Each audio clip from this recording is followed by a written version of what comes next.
pasti. Karena kan yang nempel sama kehidupan kita. Tapi percaya nggak Ozi, kalau misalnya baca soal riset harian Kompas ya, yang terakhir tanggal 15 sampai tanggal 17 Desember dari 512 orang yang disurvei dari 34 provinsi di Indonesia, ternyata dari Gen Z ini yang tertarik nonton debat keempat ini ada di angka 86%.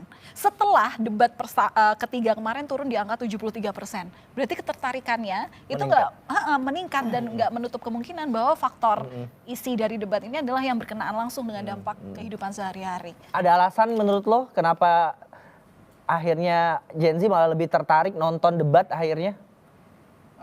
Pasti sih, karena bahkan beberapa data riset dari perusahaan kayak Edelman, terus dia bahkan bilang 70% Gen Z itu tertarik dengan hal-hal yang berbau politik dan sosial. Tertarik aja, terjun tuh masih dikit sebenarnya, tertarik aja. Dan penting sekali karena hari ini kan penetrasi internet kita udah makin tinggi tuh. Bahkan kalau hampir sama dengan yang terjadi di Filipina lah. Dan pasti setelah debat ini akan muncul berbagai macam cuplikan-cuplikan yang itu sebenarnya menghantarkan kita untuk nonton debat.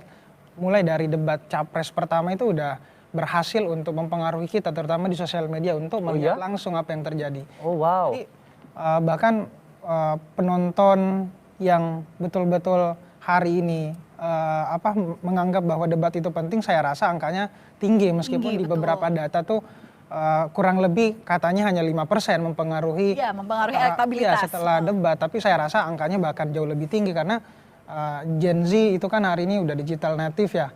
Jadi artinya separuh jiwa kita tuh udah ada di sini kira-kira lewat sosial media. Bahkan beberapa data juga bilang untuk mendapatkan arus informasi hari ini kita bisa lewat sosial media, dan itu dibuktikan bahwa hari ini sosial media orang yang menggunakan itu makin tinggi lah tiap harinya. Jadi debat kali ini akan bagi saya itu ibarat sebuah cahaya bagi orang-orang yang hari ini belum memutuskan ingin merapat kemana, karena ini sangat menentukan bagaimana generasi mudanya hari ini tuh bisa hidup aman di masa depan. Udah punya calon tetap yang dicoblos? Masih belum juga sampai sekarang? Wah. Masih bingung. Jadi masih masuk kategori swing voters? Apa? Masih masuk dalam kategori swing voters nggak? Lebih ke arah udah mengeliminasi satu calon. Oh, berarti ada perubahan pilihan. Ya. Dan itulah. Jadi kalau aku memilih itu mengeliminasi, Kak. Oke. Akhirnya nanti supaya nggak bingung kan, nanti yang